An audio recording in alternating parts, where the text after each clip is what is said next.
My boss fired me 2 weeks before my sales commission was due to pay out on a $2 million deal I'd spent 8 months securing. "We're reorganizing the territory," he said. "Your position is being eliminated." I thanked him for the opportunity and left without protesting. That evening, I made one single call. "We're reorganizing the territory," my boss explained, not meeting my eyes. "Your position is being eliminated." I sat across from Daniel Pierce in his office at Zenith Optics, staring at the termination letter he'd slid across his desk.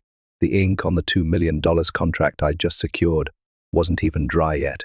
"I understand," I replied, my voice calmed despite the storm brewing inside me. "Thank you for the opportunity.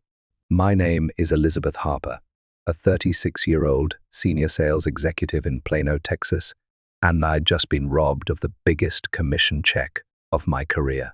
For 8 months, I'd poured everything into landing this client, Apex Innovations. I'd flown across the country 12 times, sat through 43 negotiation rounds, personalized countless pitch decks, and built a relationship with their CEO that went beyond business. And now, 2 weeks before my commission would pay out, Daniel had decided my position was redundant. As I packed my desk, I noticed my co-workers stealing glances at me, their expressions a mix of pity and relief that they weren't in my shoes. Daniel had timed this perfectly right at 4 p.m. on a Friday, when most executives had already left for weekend golf games, the office politics playbook at its finest. "I'm so sorry, Elizabeth," whispered Sophie from accounting as she passed by. "Everyone knows this isn't right." I smiled at her, maintaining my composure. "It's just business, right?" But it wasn't just business. It was personal. The Apex deal wasn't just another client. It represented my career pinnacle after 15 years in the industry. That commission would have paid off my mother's medical bills from last year's unexpected surgery. Daniel knew all this. We'd discussed it over drinks just last month, when he'd congratulated me on nearly closing the deal. I took one last look at the office where I'd spent 5 years of my life before walking out, head held high. In the elevator, I checked my phone and saw a text from Nathan Caldwell, Apex's CEO. "Dinner still on for Wednesday to celebrate the partnership." A small smile formed on my lips. What Daniel didn't understand was that business wasn't just about contracts and numbers. It was about relationships. And my relationship with Nathan wasn't just professional. We'd built a foundation of mutual respect and trust over the past 8 months. He'd shared stories about his children. I talked about my dreams of starting my own consultancy someday. As I reached my car, I made a decision. This wasn't over. Not by a long shot. For 5 years, I'd been one of Zenith's top performers. I'd built my client roster from scratch, turning struggling accounts into gold mines. Last year alone, I'd brought in $4,300,000 in new business. The sales plaques and achievement awards gathering dust in a box in my trunk were testament to that. But Zenith had been changing. 3 months ago, Victor Langston took over as CEO, bringing Daniel Pierce with him as the new vice president of sales. The whispers started immediately. They were restructuring to maximize shareholder value corporate, speak for cutting corners. I'd noticed the warning signs but dismissed them. The cancellation of the annual sales retreat, the new streamlined commission structure that somehow always calculated to less than before, the subtle pressure to hand over client relationships to the account management team. My closest colleague Andrew had warned me. "They're pushing out the old guard, Elizabeth," he'd said over lunch, "replacing experienced salespeople with fresh graduates. They can pay half as much." I didn't believe it would happen to me. Not with my numbers. Not with the Apex deal so close to closing. Growing up, my father always told me, in business, loyalty goes both ways. He'd worked 30 years at the same company, climbing from the mailroom to management, but that world was gone. Today's corporate landscape rewarded the ruthless. People like Daniel, who viewed employees as expendable resources. As I drove home, I called my mother. I couldn't bring myself to tell her about being fired. Not yet. Not when I'd promised to help with her medical bills. "How's my superstar?" she asked cheerfully. "Just fine, Mom." I lied, forcing brightness into my voice. "How are you feeling today?" "Better than yesterday. Worse than tomorrow," she quipped. It was her standard response since the surgery. After hanging up, I sat in my parked car, staring at my condominium building, trying to formulate a plan. My severance would cover expenses for 3 months, but without the commission, I'd need to dip into my savings for Mom's next payment. Unless. I scrolled through my contacts until I found Nathan's number. Our weekly dinner had become a tradition during the negotiation process. He valued authenticity. It was what had drawn Apex to Zenith in the first place, or more accurately to me. I hesitated for only a moment before pressing call. The line rang twice before Nathan's familiar voice answered. "Elizabeth, I was just thinking about you. Still on for Wednesday?" "Absolutely," I replied. "But, Nathan, there's something we need to discuss." Wednesday evening found me at La Cantara, an upscale restaurant in downtown Plano, where Nathan and I had celebrated the verbal agreement 2 weeks prior. I'd arrived early, selected a private corner table, and ordered a bottle of Nathan's favorite Cabernet. When he arrived, his smile faltered as he read my expression. "Something's wrong," he said, sitting down. I took a deep breath and laid out the facts. No emotional embellishments, no pleas for sympathy, just the truth. I'd been terminated 2 weeks before my commission would have paid out on the deal I'd architected, from initial contact to signed contract. "That's..." Nathan's face darkened. "That's contemptible. It's just business," I repeated, the phrase that had become my bitter mantra. "No." Nathan set down his wine glass with deliberate care. "Business is about relationships and integrity. Without those, it's just theft wearing a suit." Coming from the CEO of a $500 million technology company, the words carried weight. "What will you do?" he asked. "I've received an offer from Luminary Systems," I said, referring to one of Zenith's main competitors. "They've been trying to recruit me for years." Nathan nodded slowly, his analytical mind working through the implications.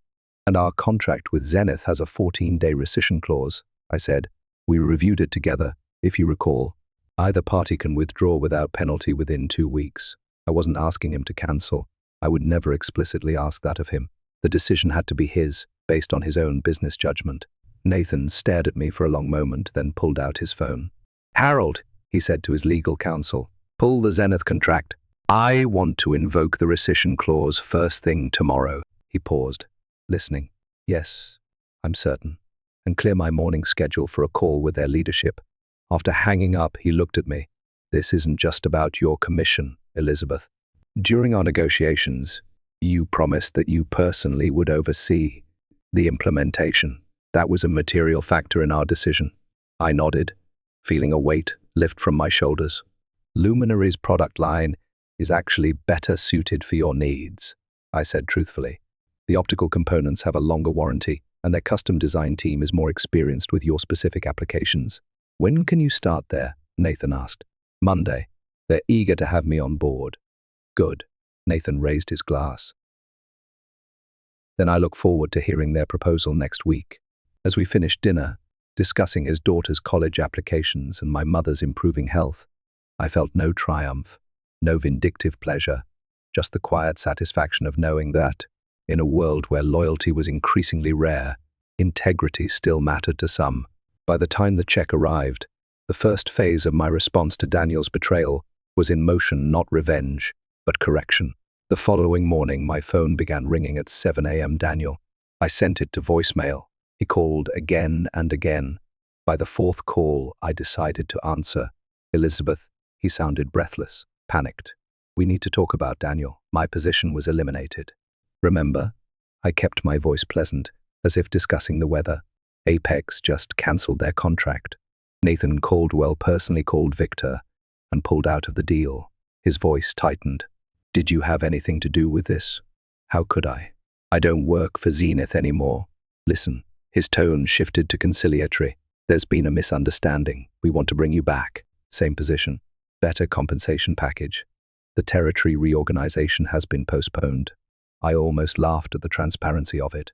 "That's a generous offer, Daniel, but I've already accepted a position with Luminary Systems. I start Monday." The silence on the other end was deafening. "Luminary. My non-compete doesn't apply when I've been terminated without cause." I finished for him. Page 4, paragraph 3 of my employment contract. I reviewed it with my attorney yesterday. Another long pause. "What did you tell Caldwell?" "The truth. That I was terminated shortly after securing his business." "Damn it, Elizabeth." The mask of professionalism slipped. "Do you have any idea what you've done? The board is going ballistic. This was a cornerstone deal for the quarter." "It sounds stressful," I said. feeling a strange sense of calm. I should let you go so you can handle that situation. Best of luck, Daniel. As I ended the call, I received a text from Sophie. Office is chaos. Victor called emergency meeting. Daniel looks like he's about to explode. I didn't respond.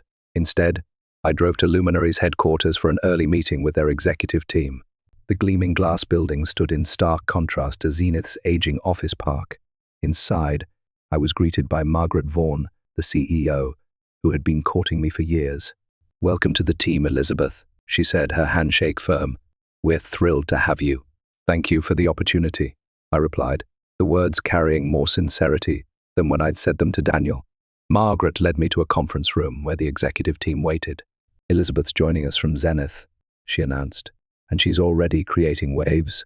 Apex Innovations cancelled their contract with Zenith this morning. The executives exchanged glances. "Now," Margaret continued, "we have a narrow window of opportunity here. Elizabeth has a relationship with Apex's CEO. We need to move quickly to present our solution before their procurement team looks at other options." I cleared my throat. "I've tentatively scheduled a meeting with Nathan next Wednesday. He's expecting our proposal." Margaret's smile widened. "Perfect. Let's make sure it's irresistible." For the next 3 days, I worked with Luminary's product team to create a custom package for Apex. Unlike Zenith's one-size-fits-all approach, we tailored every aspect to their specific needs. The pricing structure I proposed was actually lower than Zenith's, with better terms and stronger guarantees. "This could be a $2,500,000 deal," noted the finance director after reviewing my numbers. "With expansion potential to $4 million within 2 years," I added. By Monday afternoon, my phone had accumulated 8 voicemails from Daniel and 3 from Victor, each more desperate than the last. The final one came just as I was leaving Luminary's office. "Elizabeth, this is Victor Hansen. Whatever Luminary is paying you, we'll beat it. Name your price. We need you back." I deleted it without responding. Some bridges, once burned, weren't worth rebuilding. Wednesday arrived with unexpected tension. Despite my confidence in Luminary's superior offering, years in sales had taught me that nothing was certain until contracts were signed. As our team prepared to leave for the meeting with Apex, I received a text from a number I didn't recognize. "It's Andrew," used Sophie's phone. "Urgent. Daniel is meeting with Nathan right now, offering 30% discount plus free implementation." My stomach dropped. Daniel was making a desperate counter move. I showed the message to Margaret. "Can we head over now?" I asked. "I think we may need to get ahead of this." Margaret nodded grimly, and we left immediately. Upon arriving at Apex's headquarters, the receptionist informed us that Nathan was in a meeting, but had left instructions to send us to conference room B when we arrived.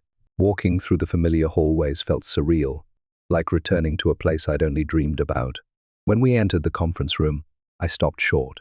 Sitting at the table was not only Nathan, but Daniel, looking smug, and Victor, who seemed surprised by our entrance. "Elizabeth," Nathan stood, smiling warmly. Perfect timing.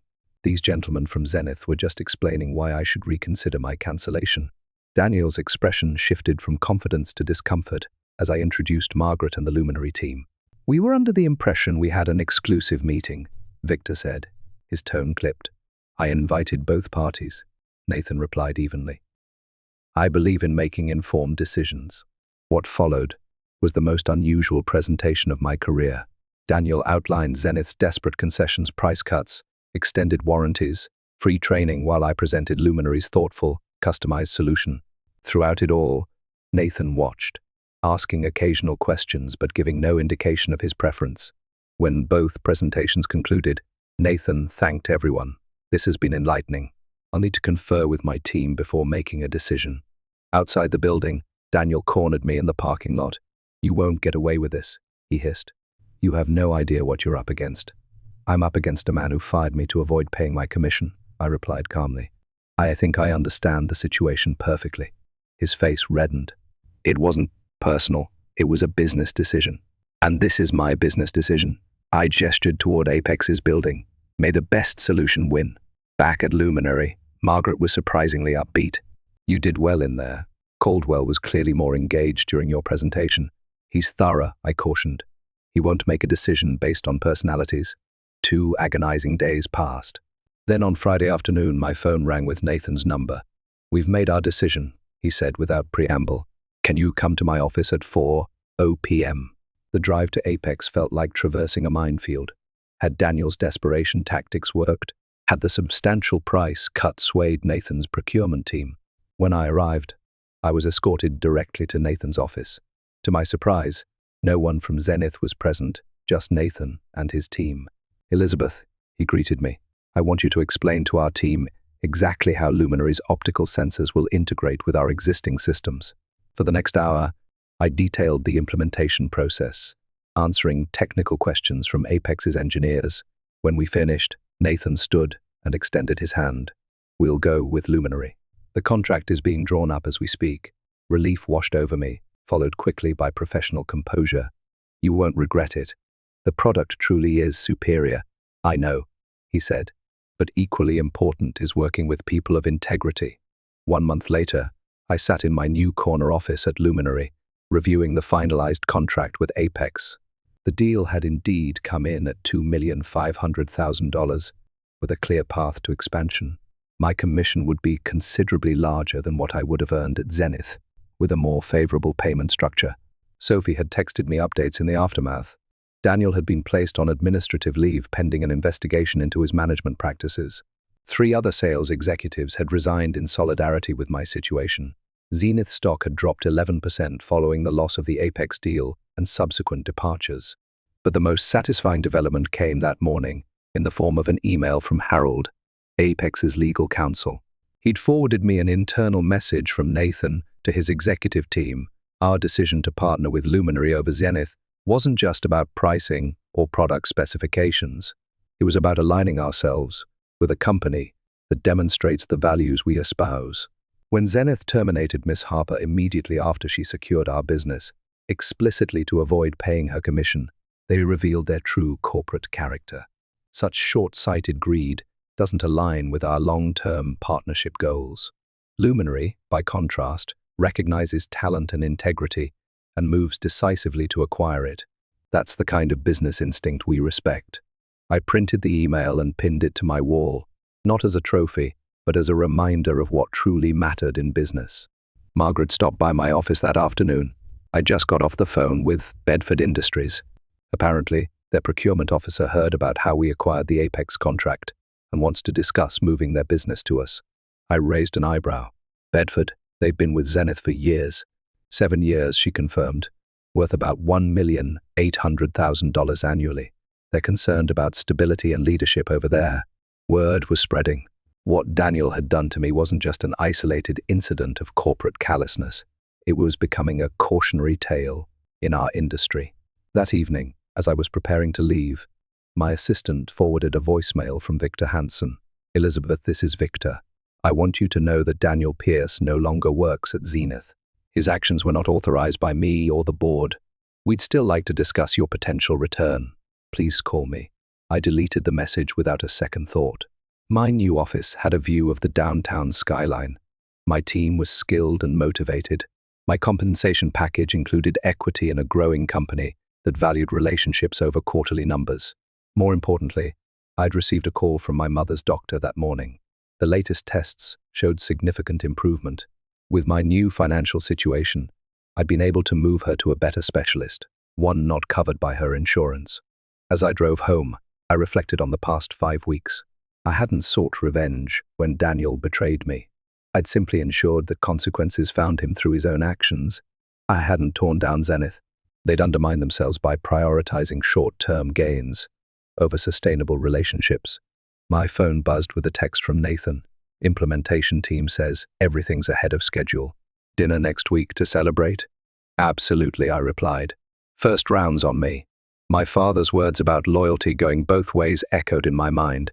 While the corporate world had changed since his time, some principles remained eternal: integrity, relationships, and the understanding that how you treated people always came back to you in the end. Daniel had taught me a valuable lesson, though not the one he intended. In business, as in life, your reputation wasn't built on what you said, but on what you did, especially when you thought no one was watching. 6 months after joining Luminary, I stood at a podium, accepting the Sales Executive of the Year award at the annual industry conference. Looking out at the audience, I spotted several familiar faces from Zenith, including Victor, who offered a tight smile when our eyes met.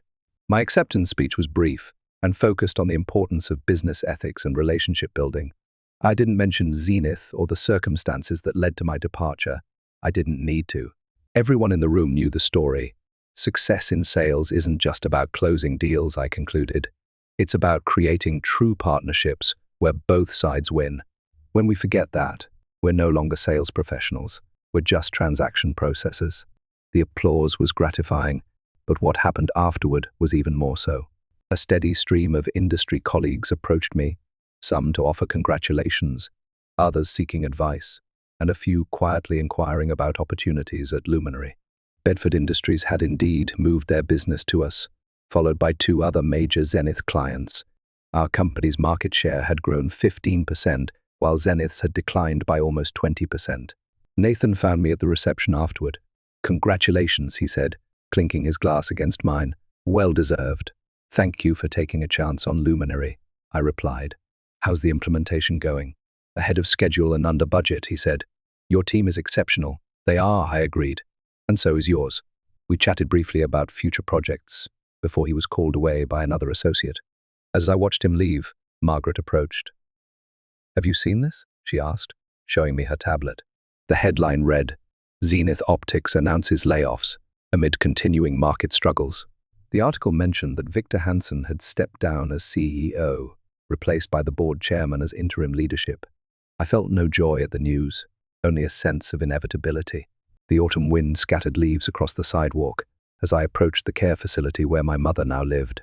Thanks to my improved financial situation, she had a private room in the best rehabilitation center in Plano, with daily physical therapy and cutting-edge treatments. "There's my girl," she beamed as I entered, setting aside the book she'd been reading. At 68, she still had the sharp wit and warm smile that had guided me through life's challenges. "How's the new medication working?" I asked, taking the chair beside her bed. "The doctor says I'm responding better than expected," she replied. "I might be able to move back to my own place by Christmas." "That's wonderful, Mom. And how's my corporate warrior doing? Still conquering the business world?" I smiled, updating her on recent developments. I'd been promoted to Vice President of Strategic Accounts at Luminary, with a team of 12 sales executives reporting to me. The Apex implementation had been so successful that they'd expanded the contract to include 2 additional divisions, bringing the total value to $3,800,000. "You know what your father would say about all this," she said, a wistful look crossing her face. "Success is best when it's earned, honestly," I quoted. She nodded. "He would be so proud of you, Elizabeth. Not just for your achievements, but for how you've achieved them." After leaving the facility, I drove to a local coffee shop where I'd agreed to meet Andrew. He'd left Zenith the previous month and had been interviewing with several companies. "I've got good news," he said as soon as I sat down. "I accepted an offer from Meridian Technologies." "Congratulations." "Sales position." "Sales director," he replied, unable to contain his grin. 15% higher base than Zenith. Better commission structure. "They're lucky to have you," I said sincerely. "I almost called Daniel to thank him," Andrew joked. "Being associated with Zenith these days is like having a golden ticket to the competition." As I built my new team and career at Luminary, I occasionally thought about Daniel and the lesson he had inadvertently taught me. In the end, how we treat others determines not just their fate, but our own. My revenge wasn't in destroying him. It was in succeeding, despite his attempt to devalue my contribution. The greatest vindication wasn't watching his downfall, but creating my own ascent.